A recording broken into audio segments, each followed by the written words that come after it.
talking a guy out of purchasing a $1.5 million vacation rental. This is the St. George Real Estate Morning Drive. And I mean, like, Jesse, good morning. good morning, everybody.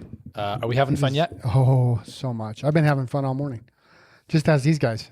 I've been dancing and singing. You know, I'm just been being me. And you do. And you do, and it's who you are. So this is a true and factual story. 7,200 passengers, 2,500 crew. Every single time I've told anybody about this, they go, "Oh, it's a city." No kidding. Wow. Yeah, I don't know how many people live in Beaver, Utah, but that's probably a 10,000 person. I don't even know if there's 10,000 people. I'd be surprised. I'm trying to think of a town that would be in that range. Guys, almost 10,000 people on this cruise ship. And it was interesting. If you're listening to the St. George Real Estate Morning Drive today, and you're not on our email list, you're missing out because we write some really fun stuff. Yeah, and we don't really sell anything. You have been writing some fun stories for sure. But I talked about lessons I learned from this cruise ship. So, Jesse, it was Royal Caribbean. It's the Star of the Seas. This thing's launched last August. And you know what my dad asked me? He said, "Well, was it busy?" I said, "What do you mean?" He said, "Well, did it feel crowded?" I'm like, "Not really." No, the ship's so big that... Guys, it's 1,200 feet long. Yeah. I want you to go down here to the stadium, Utah Tech. That's 3 of the field. Yeah. Isn't that crazy? It's long. Holy moly. I mean, I'm saying like end zone to end zone, right? Like all the way.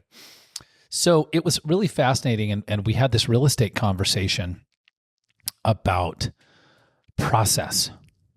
And on Saturday, my son and I were able to go on a kitchen tour. And when we went through this kitchen tour, they had the head chef there. This guy actually is in charge of ordering for all 26 Royal Caribbean ships, but he's the head chef on the Star of the Seas. They have to order their... That's a lot of food. Well, listen to this. They have to order their food 3 weeks in advance. And on Sunday, 18 semis load the ship. And sometimes they'll get, like, even though they feel like they're being precise, they might get short something, or maybe something goes bad. Yeah. And so we said, one of the questions I asked was, how do you guys manage obtaining, like, what happens when you're in the port of Cozumel or Roatan, Honduras, which is an island, or, you're not in the U.S. And he said they basically have these sourcing agents in every city. And so he'll call and say, "Hey, I'm coming into the port tomorrow morning. I need 5,000 pounds of romaine lettuce." And so the sourcing agent will go out, find it, send him photos for him to approve, and then he'll decide if they're going to use it. And it's so interesting because this is actually like selling real estate. I mean, you guys, it's like selling real estate in a way that is helpful to the client, right? Mm-hmm. And what I mean by that is not nilly-willy, not by the seat of your pants, not with your hair on fire. And so often, I think it throws people off when we say, actually, we have a 2-step process when we list your property. "Oh, well, what's that? I thought you were just going to come out and sign the paperwork." Oh, no. We're going to come out and walk through the home first. Mm-hmm. We're going to get the 50-cent tour. And we'll assess what's going on there. And we'll ask you, all about your plans and hopes and dreams and goals and, whatever. And then we will complete, it's actually 3 steps. We will complete a full home equity analysis. That's step 2. Step 3 is we'll meet in the office in one of these rooms right here that we're looking at. Mm-hmm. And we will, at that point, walk through all of the market data, walk through strategy to help you prepare the home for sale, sell put it on the market, negotiate for offers, close the deal. Yeah. And next. And so I'm realizing when you get on you get in that, like, a ship. I understand, guys, this is a cruise ship with 10,000 people. It's not real estate. You just start seeing how things have to operate if you want to grow anything in your life, whether it's your real estate business or, I go to the farmer's market, Jesse, a lot. I mean, they're on pause right now for January, but you have all these people selling sourdough. Well, what happens is they started selling a few loaves out of their kitchen. And then they had a few neighbors that wanted it. And then they said, well, maybe we'll do a Saturday downtown. And then it becomes every Saturday downtown. And then they realize they have a problem because they don't know how to scale. They should go on a cruise and take a tour of the ship. and you'll learn a lot about scaling. So there you go. That was my experience this weekend. Jesse, I want to talk to you about something. I'm going to interrupt whatever you're doing to bring you back to the show. I'm here, bro. So here's the deal. Yesterday, I only found this out this morning in passing. I said, why didn't you tell me this? Yeah. A guy walked in the door yesterday and wanted to buy, I only have loose details, a $1.5 million vacation rental. Yep. Before I go any further, this is a realtor's dream. Yep. As a guy walks into the building here at 695 East Tabernacle Street, Larkin Group HQ. We get people walking in because of the nature of our building and the location. So you wrote it up because you're going to get paid a big commission, right? And you I did not. This is what made me laugh because this isn't surprising at all, but I don't know. I want to know about this. Well, so right now in the vacation world, the vacation rental world, unless you're putting a ton of money down or paying cash, there's so many people that are not cash flowing every month because there's just so many nightly rentals out there. And not only that, we're at a time when it's a softer market. So I'm not saying don't buy it, but buy it cautiously. So if you don't have the ability to weather a market correction for the next 5 to 7 years, I don't think it's the best time to buy a nightly rental here, unless it's strategic. So let me get a little bit more background. How did he come to? I mean, he came in here with there was something that caused him to decide. He was all excited about investment properties, and somebody had said, "Hey, you should get into this. Look at this one." And I said, "Ooh, wait a minute." And here's what's crazy: he had a lot of money to put down, and yet I just don't believe he would cash flow. He'd end up upside down every month, and so until we actually talk through that, nothing else matters. Well, where did you say he lived? St. George, or actually Hurricane. He's local because most of the people will come in from out of town. Yeah, they'll come in from out of town, and they're all excited about nightly rentals, and most of them are wanting to buy a nightly rental because then they can use it for themselves, and it'll pay the mortgage. And many times they end up, I wouldn't say disgruntled, but very surprised on the other side when it won't, not only will it not balance out, it won't cash flow. They're having to feed it every month. Yeah. Yeah. Which is, look, I've been a vacation rental owner. It can be amazing, by the way, it can be. If you want to buy a vacation rental and you're looking for, I think, the best management company in town, we have them. And these guys, by the way, we get no financial upside for referring them, but they've helped some of our owners completely enhance and upgrade the property to the point where it generated a lot of cash. I love this story. So this fellow walks in, really excited, meets with Jesse. I want to buy a $1.5 million vacation home. Jesse starts looking at things and says, whoa, hang on, right? And there was something interesting that came up in the conversation. When we look at an option like this, we say, okay, well, what will potential rents be? And what do we tend to do if we want to buy the property? What do we tend to do with our projections on rent? We'll only look at the best case scenario, and that's when we started looking at other rentals. I said, hey, what if we looked at this? I was using numbers on the lower end, saying, hey, what if it was this? And he, just like the rest of us, we all do this. He said, yeah, but I'll bet we can get this. I said, maybe. But here's the problem. If you buy this based on best case scenario, and then once you close, it's not that. Then what? Then you're either disappointed or you're having to feed it every month. So what if you were to look at this, especially if you're investing, based on worst case scenario, can I make this work? And if the answer is yes, okay, now let's look into it. But if we're only looking at the best case scenario, and then once we close, we realize, oh, shoot, that's actually $200 more than I actually can get. Well, that's $2,400 a year. And then, oh, shoot, the mortgage that I'm actually going to have on this, because I didn't put enough down payment down, because $2,400 a year or a month? It's $2,400 a year. Oh, yeah, okay, good. I want to make sure. And then, oh man, I didn't put as much money down because I based my numbers on this. Oh shoot! Now I have to feed this every month. Yeah, and I can't turn back the time. Yeah, I was feeding my vacation rental about $3,000 a month, and it was this pet project that I loved it. It was actually a historic home. It was kind of unique, and it had downsides. The downsides are that you're competing with people with lazy rivers and water slides. Yeah, completely different thing. And so the target market was different, but I think this is interesting. We play out these best case scenarios because we want it. Right? And I've had so many people do that, I'm coming in on the other side when they're in trouble. Close friends, actually clients that we've had, have lost tons of money because they didn't look at every scenario and go, okay, what if this happens? Am I going to be okay?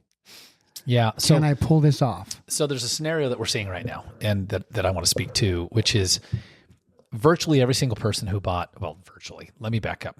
Every person who purchased a vacation rental in 21 and 22, I'm going to say that flatly. It's true. Will lose money if they sell it today. Mm-hmm. So you have to realize this. And we have, I didn't know it was a specialty, but we worked with a lot of these people, and like Craig and Chantel, great people. They live in Utah County, and they were selling their home in Utah County and building another. And by the time all was said and done, budgets went out of hand. Mm-hmm. And they said, I guess we're going to sell our vacation rental. Now, it was interesting. They took a loss. They absolutely took a loss. We closed the first sale in that subdivision in probably 6 months because it was kind of slow. Yeah. But even then, even being the first sale in 6 months, it was like they lost money. Well, they were willing to do that because they had put a large down payment in it. Yeah. So I think we sold the thing for $820.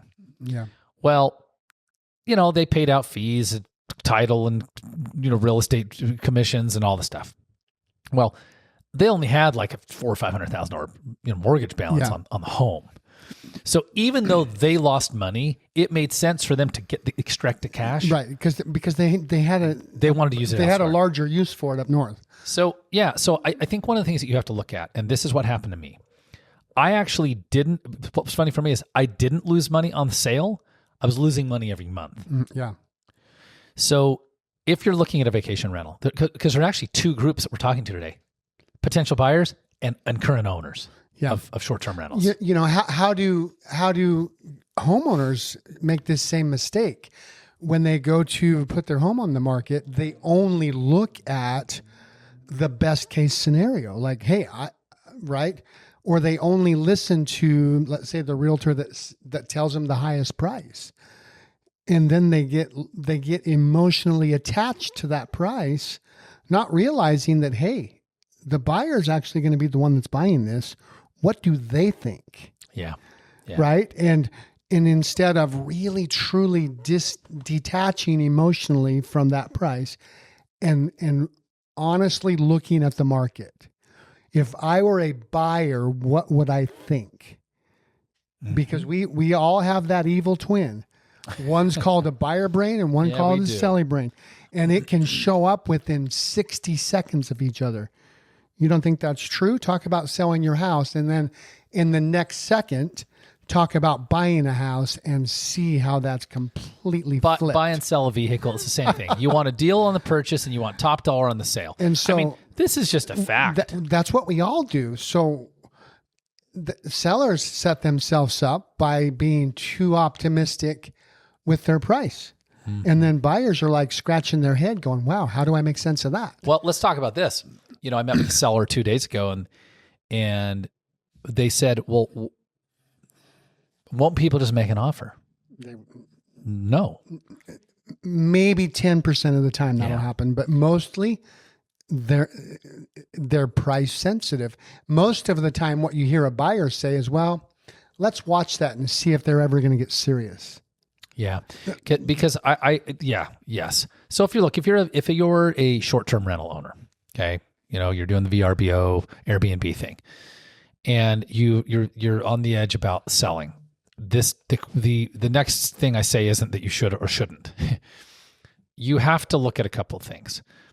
What is your monthly, like if you're in pain, how bad is the pain? Is it acute?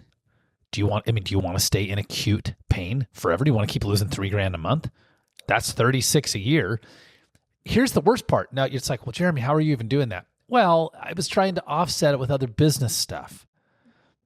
Big deal. It wasn't like it was that great of a tax write-off to lose money. It was stupidity.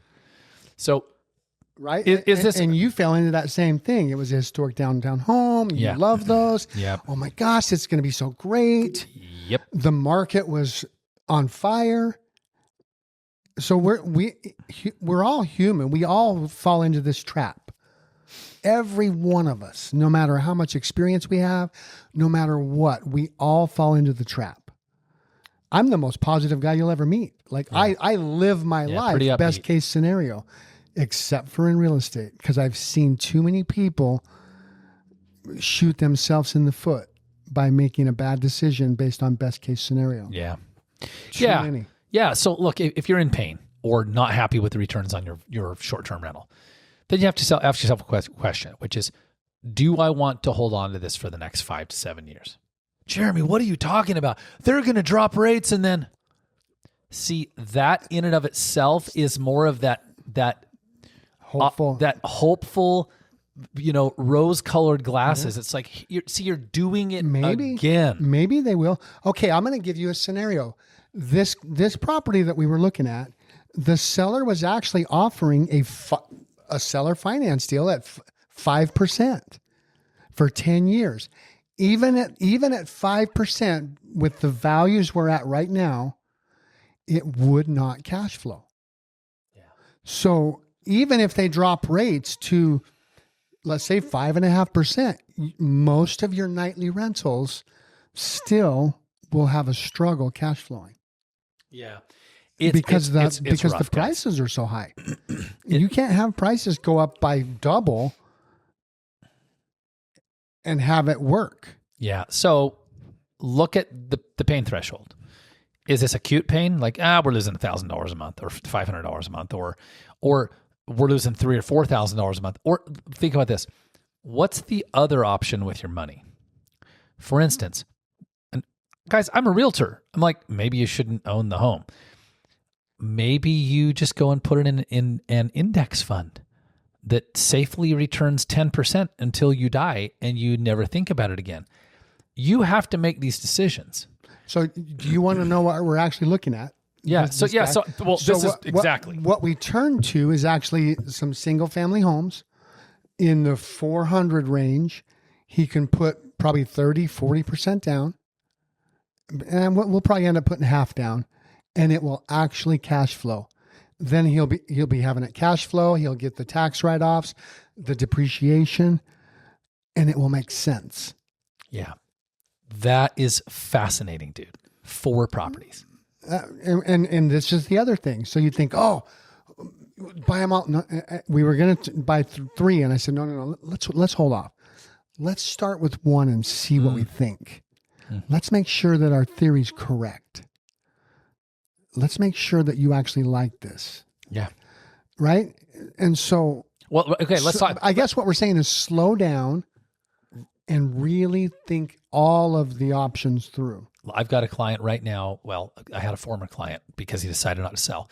He sold a local business, made a lot of money. It was a kind of a legacy business. Sold this business, all of the assets, the inventory, took in many millions of dollars and went out and just super quickly bought a bunch of properties in desert color. Mm-hmm. Comes back and goes, I don't really like that. Like, what was I thinking? Yeah. So he put his kids in one of them and was working with me, but ultimately he didn't like losing money on the sale. Yeah. Because the timing was he was going to lose money on the sale. Yeah. Like, that's a fact. Yeah, it's hard. And it's really tricky as a real estate agent because you feel bad in our final 5 minutes selling someone's property, taking a fee, and they lose money. Yeah. Well, at least some of us feel bad. The I challenge have a is hard this. time with that. Yeah, the challenge is this. Your doctor gets paid before you take on your $20,000, $30,000, $50,000, and $100,000 in debt because of a major medical disaster if you don't have great insurance. People have to get paid for the services rendered. And so this is a tricky one. When we're talking, and here's where I'm going. When we're meeting with sellers like this who own these homes, we feel so bad with them losing money that it's difficult to not tell them, well, maybe the market will turn around. Yeah. It's really easy to get sucked down this path because you hate seeing them in pain. And trust me, gang, we have taken some next to nothing fees to help some people in serious trouble. Yeah. As in yesterday, we closed one. Yeah. For a builder who got in so far in over their heads, upside down. They were upside down and inside out and sideways also financially. I mean, guys, it was like a funhouse mirror. And wow. Yeah. So I guess this is tricky. And so if you're a realtor out there and you're listening, it is your fiduciary duty to tell your client the unvarnished truth. Mm-hmm. If you're a client looking to hire a realtor, I think the number one criteria, this is the stuff people say when they interview realtors. How many homes have you sold? How long you been in the business? You ready for the only question I would ask a realtor? On a scale of 1 to 10, how willing are you to tell me the unvarnished truth that I need to hear? There's your filtering process. I don't care if you hired a 20-year-old kid. Listen, we have agents in our office right now who just joined us, who are they're in the launch phase. We take them through a 90-day process called launch. They're literally like in an apprenticeship. Yeah. One of them said, they're early 20s. I don't know, like these are people's biggest asset. Well, they think I'm too young. Here's the thing. If you met with one of these agents, Porter, he's upstairs. Yeah. And you said, Porter, I want to sell my home, but you seem really young. Porter's got us. Yeah. Yeah, he's got a lot of experience. We sold 2,100 homes at our office. Yeah, he's got a lot of experience. Age is irrelevant. It's like, is Porter a man of character? Is he the kind of young man who will tell me the truth? I was going to say, or at least bring Jesse along to tell me the truth. What means the most is he actually going to think of me first? Let me tell you a crazy story in the last 3 minutes. I had an agent from Northern Utah 2 nights ago send me a text message about 8:30 at night. Why did this is at 8:30 at night? But whatever. About 8:30 p.m. Since Jesse, he reached out to me and he reached out to Jesse. Yeah. Hey, I have a client who wants to come from Northern Utah and look at one of your properties tomorrow at 4:00. We went back and forth a second. I said, let me ask you a question. So you're not coming, you can't come down? No. Have you considered referring the buyer? The buyer is buying here. Yep. He's 4 hours away. Have you considered referring the buyer to a local agent? By the way, the local agent would pay him 25% of the commission and he would do nothing. No driving, no negotiating, no nothing. It's actually a pretty sweet gig. He said, and if I ever hear someone on my team utter these words as long as they live, I literally threatened the team yesterday. They'll be gone. Yeah, so he would get less commission. He said, yeah, but it would dramatically lower my commission. And so he was calling local realtors, listing agents, and asking them to meet his buyer and show them the house. Yeah. We got into a pissing match. I bet. I can't even. I can't fathom that thinking. I have to tell you, he was not happy with me in the final minute. Guys, well, the question is, was he thinking of his client first? And this is the parting 55 seconds. You as the client are first. In your story, in your real estate story, you're the hero, we're the guide. So Jesse, yesterday, when you prevented this guy from making a grave financial error, you were actually not the hero. No, you were Yoda. You were Gandalf. He was Luke Skywalker. He was Frodo. He was the hero in the story. Our job, realtors, get your job straight, is to be guide. Yeah. So guys, if you want to visit with us, have a conversation, have the same conversation that guy had, visit us at gostgeorge.com, GOSTGeorge.com, or Google the Larkin Group, or ChatGPT, the Larkin Group. We're pretty easy to find on the corner of Tabernacle and University. Over and out.